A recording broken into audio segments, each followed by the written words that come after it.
Всегда очень приятно слышать, что уроженцы нашего Горномарийского района где-то в других местах, в других городах гордо несут звание горномарийца, гордятся своими корнями и своим происхождением. И в сегодняшнем выпуске я вас познакомлю с одной замечательной девушкой, очень красивой, нежной, хрупкой, при этом с волевым и целеустремленным характером. Я каждое утро с понедельника по субботу бужу своих земляков. Порыер пагалам елташлак, ешкаралавила шемшагатат луминут. Мари радиошке пошажем умбака жешуя. Говорит Ишкарала, 7 часов 10 минут. Доброе утро, уважаемые радиослушатели! Марийское радио продолжает свою работу в эфире. И сначала о погоде, ну и так дальше. Мне очень нравится моя работа. Я помню, в 2018 году понадобился срочно, диктор сейчас уже не называют, дикторов уже нет, ведущий новостей. Меня пригласили попробоваться на радио. Я так переживала, хотя я по образованию, я знаю, что у меня голос, я речевичка. Голосом я умею работать, голос – это мой инструмент рабочий. Прихожу, час, наверное, репетировала, дали мне какой-то текст новостной, порепетируй там, чтобы читала, чтобы отлетала от зубов. Я читаю, сижу, стараюсь этот текст. Захожу в студию, закрыли меня, в этой студии, там включили микрофон, загорелась эта страшная красная кнопка. Сначала так все ее боятся на самом деле. Стоп, прям в голове такой, я не знаю, шлагбаум сразу закрывается, и, в общем, включается этот микрофон. И я только первую фразу сказала, и сначала о главном. Пару фраз я уже не помню, у микрофона Ольга Малова, и сначала о главном. И начала что-то там читать, и мне показывают за стеклом там: все, выходи. Я такая: все, я провалила, меня точно не возьмут. Выхожу, и директор такой говорит: так, с понедельника, чтобы вышла на работу в отдел кадров с документами. Я такая: что? Я просидела 2 минуты, не больше. Вот так и началась моя трудовая деятельность на радио России Мариэл. И теперь каждое утро я читаю новости и веду прямые эфиры с разными интересными людьми. Оль, во-первых, я хочу тебе сказать огромное отдельное спасибо за то, что ты уроженка Горномарийского района в Ишкарале, прославляешь наш край, нашу нацию. Расскажи, пожалуйста, когда ты переехала в Ишкаралу, где училась? Да, я тоже родилась в городе Козьмодемьянске, родилась и выросла, училась в 4-й школе. Сейчас эта школа называется лицеем, стала лицеем. Ходила здесь же в садик. Была, тоже была очень творческим человеком. Занималась в музыкальной школе по классу скрипка. Правда, если честно, так не любила. Ходила на танцы, ходила в театральную студию. Мне так нравилось, помню, в театральной студии. Прям там так реализовываешься, разные роли на себе пробуешь. И мне всегда нравилось больше играть, конечно, какую-нибудь Лису Алису, Бабу-Ягу, такие характерные роли. А мне очень часто давали какую-нибудь Снегурочку. Я, познакомившись с тобой, поняла, что в тебе сильный волевой характер. Расскажи, от кого он тебе достался? Мама у меня сначала работала на заводе «Копир», во 2-м цеху, я помню, а папа у меня всегда был милиционером, начальником уголовного розыска Горномарийского района. Может быть, наверное, и от него мне и передалась вот эта самая жилка, быть сильной, волевой, не останавливаться на месте. В школе, надо сказать, что училась я не очень хорошо. С 1 по 9 класс я была в биологическом классе, и мой самый любимый предмет был именно биология. Я помню такую историю, когда мы в 9 классе пошли в морг. Мы проходили анатомию человека, и нас повели в морг. У нас была учительница Мышкина. И мы пришли в морг, там лежала умершая бабушка, по бокам стояли у меня одноклассники, Леша Воецких и Женя Тупиков, помню. И учительница такая говорит, педагог: так, Оля, ты должна выдержать, у тебя папа милиционер, ты должна быть сильной. И там только ее начали резать, я такая ту-ту-ту-ту-ту, и расплылась. Меня мальчишки под руки и в соседний кабинет отвели. Я сижу, пришла в себя такая, поворачиваюсь, а там весы, а на весах печень лежит. Я на всю жизнь это запомнила. Я такая, ладно, захожу обратно в этот зал, где у меня стоят одноклассники, половины девчонок уже тоже нету. Мальчишки только самые любопытные стояли. Ну, там еще пара девчонок. Там уже ее зашивали, эту старушку. Ты была уже в себе. Я уже была в себе. Домой прихожу, и мне мама говорит: так, Оля, я пельмени налепила, будешь? Я такая: спасибо, мама, я только из морга, а ты мне тут опять про мясо. А расскажи, пожалуйста, откуда происходят твои корни? Мои мама и папа из одной деревни, с Еласовской стороны, деревня Верошангер. Как-то так она переводится, что 5 озер, по-моему, или две реки бегут навстречу друг другу. Как-то вот так вот. Деревня Верошангер, у меня мама, папа оттуда. Коренная грономарийка. Папа у меня, как и мама, из больших семей. У папы отец... Нет, вру. У папы мать, бабушка моя, из раскулаченной семьи, тоже очень тяжелая судьба. Зажиточных крестьян, как известно, не очень любили, да, их как-то обижали всегда. Потом вот моего прадеда отправили в Сибирь, и он оттуда приехал уже с новой супругой, потому что прежняя, первая, вот моя прабабушка, она умерла. У мамы у моей были средняки, так скажем. Они продавали керосин, у них был на первом этаже магазин, на втором этаже они жили сами. Ну, в общем, из крестьянской, обыкновенной марийской, грономарийской семьи я. Как, впрочем, наверное, мы и все тут. Мало кто из нас дворяне. Каким же образом тебя привело в журналистику? Из маленького городка, простая девчонка, простая грономаричка вдруг стала лицом в столице Республики Мариэл. У тебя есть авторские программы. Это ведь все-таки определенное достижение. Это был кто-то сродни рядышком, проводник, или ты сама выбрала? Да. Вообще, я всегда мечтала стать актрисой. После 9 класса я хотела поехать в Ишкар-Олу. У нас, помню, здесь в библиотеке в Козьмодемьянске приехали педагоги из колледжа культуры и искусств и набирали труппу грономарийскую, театральную. Первый тур, второй тур я прошла. И уже вот 3-й тур на носу, и мне мама сказала: нет, никаких театральных, никаких артисток. И взяла меня за руку, и стали забирать документы. И я встретила тогда своего уже будущего педагога Дмитрия Дмитриевича Лаврова. Тогда он тоже в приемной комиссии сидел на первом туре. И он мне говорил, что вот вы прям, это ваше, вы идете по своему направлению, это прямо для вас. И Зинаида Васильевна Долгова тоже была там, в комиссии сидела. Я помню, станцевала, так как я ходила в танцевалку. В общем, долго не уговаривали, потому что рядом была мама. Но, с сожалением, отдали мне документы, и мы вернулись обратно в Козьмодемьянск. Я поступила в 10-11 класс, но уже с литературным уклоном. И вот там я действительно начала учиться, и мне стало интересно. Мои самые любимые предметы были: это литература, очень любила.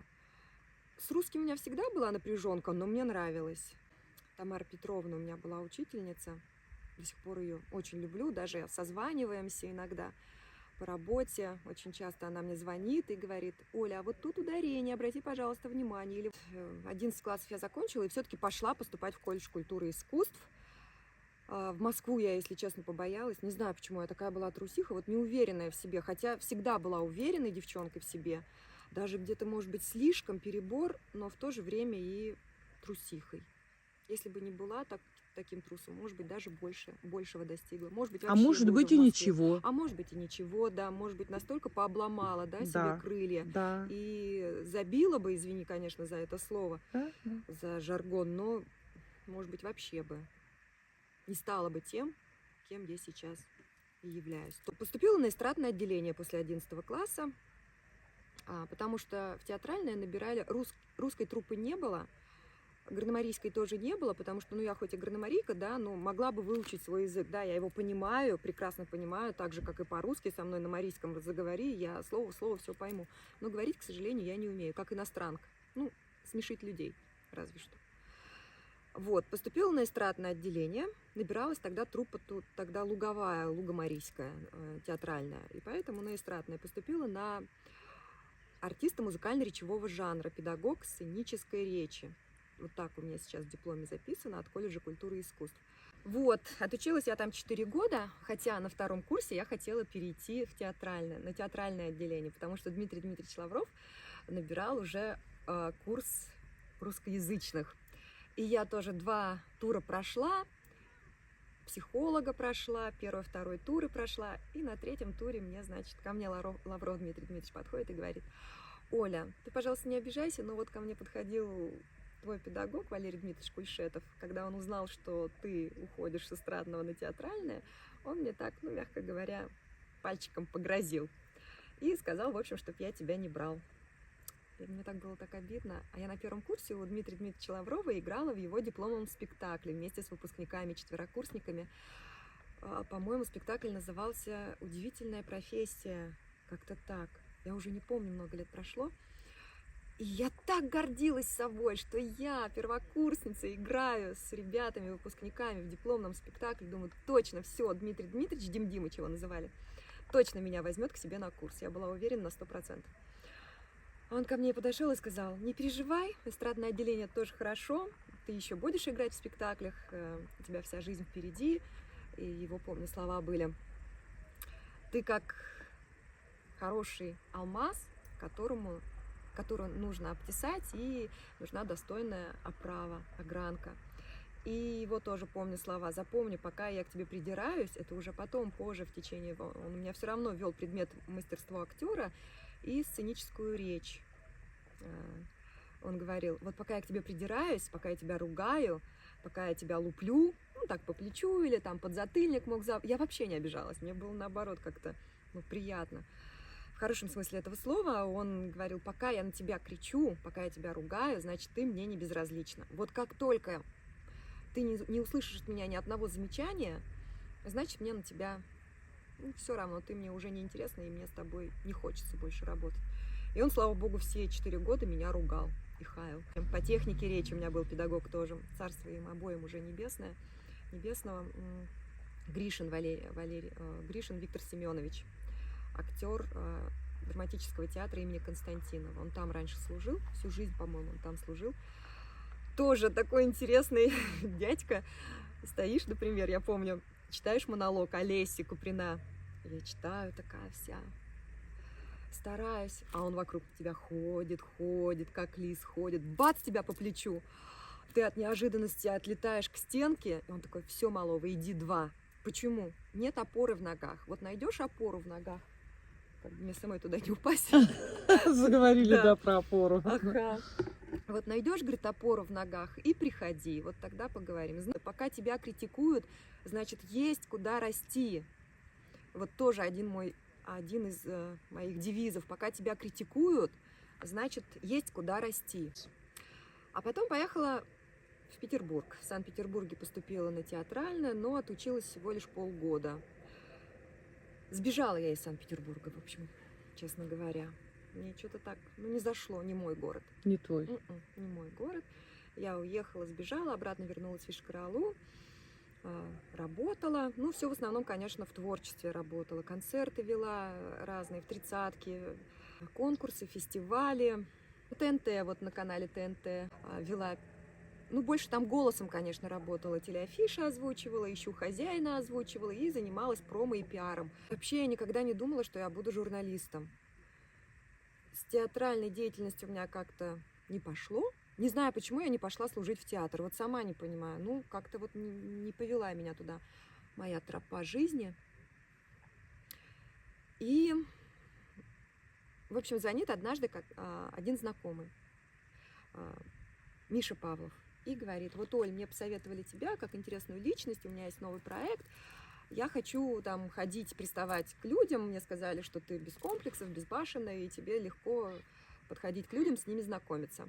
Надо будет поспрашивать всякие вопросики. Сначала политическую тему мы тоже затрагивали, какие-то знания проверяли у людей, или просто, допустим, о чем завтра будем спрашивать? Оль, придумай, вот я говорю: давай спросим, должна ли женщина работать? А вообще на радио, вот в журналистику я пришла в 2016 году, после ТНТ. Я работала на ТНТ, и мне что-то тоже, вот, как всегда, стало тесно, мало, я захотела что-то новенького. И как раз мне позвонили с радио «Маяка», Михаил Винокуров. Ты, говорит, не хочешь попробовать себя на «Маяке»? Я говорю: хочу. Пришла, меня взяли, проработала, правда, я там недолго. Начинала работать как корреспондент на радио «Маяке», тоже регионального нашего уровня, Ишкарала, Маяк. И потом в 2017 году вот позвонил мне Миша, и мы в течение года, целый год, наверное, вот так вот ходили. Ну, он платил за это, естественно, какую-то там денежку небольшую. И приставали к людям. Потом у нас были другие какие-то интересные проекты. Ну, вообще моя журналистская деятельность, на самом деле, вот с улицы началась. А я бы хотела спросить тебя о твоей родине. Я знаю, что ты сюда приехала совсем ненадолго. Расскажи, по какому случаю и свое отношение к малой родине. Ой, я так люблю. Я раньше так вот не относилась к Козьмодемьянску, честно. Мне все И время я, хотелось, представляешь? сбежать отсюда. Да, Думаю, блин, да. дыра. Не хочу никого обидеть, опять же. Да, дыра, я тебя очень тут хорошо нечего понимаю. ловить. Вообще, да фу. Маленький, провинциальный, неинтересный, скучный городок. А сейчас я прям рвусь сюда. Я, можно сказать, выцарапала эти 3 дня. И я хожу и наслаждаюсь. Я просто вышла, спокойно ушла из дома, да, вот днем ушла, спустилась пешком до дамбы, походила туда-сюда, понюхала воздух, послушала волны, послушала птиц. И только вот сейчас это понимаешь на самом деле. И думаешь: да блин, что птицы везде летают, птицы как птицы, а нет. Они, правда, другие, Другие, скажи. да, с Да. возрастом. Горномарийские птицы. Горномарийские птицы, и с возрастом другие птицы, и кузнечики по-другому Абсолютно. стрекочут, я не знаю, поют свои кузнеческие песни, кузнячие. Кузнячьи. И мошки летают по-другому, и река вообще. Кузнячие песни. На радио я вообще работаю, на самом деле, уже давно. В 19 лет, когда я была еще студенткой, я ходила на ГТРК на радио. Дом радио стоял очень рядом с общежитием, и я ходила, подрабатывала. Я озвучивала рекламу, потом ходила на телевидение, погоду читала от Фобуса, помню, несколько лет подряд. В 2005 году ко мне подошел вот сегодняшний мой начальник Вячеслав Анатольевич Кольцов. Помню, в 2005 году я училась в Казани в университете культуры. В 2003, по-моему, или 2002 я поступила в Казань. В университете училась. А Казань твой город оказался? Мой.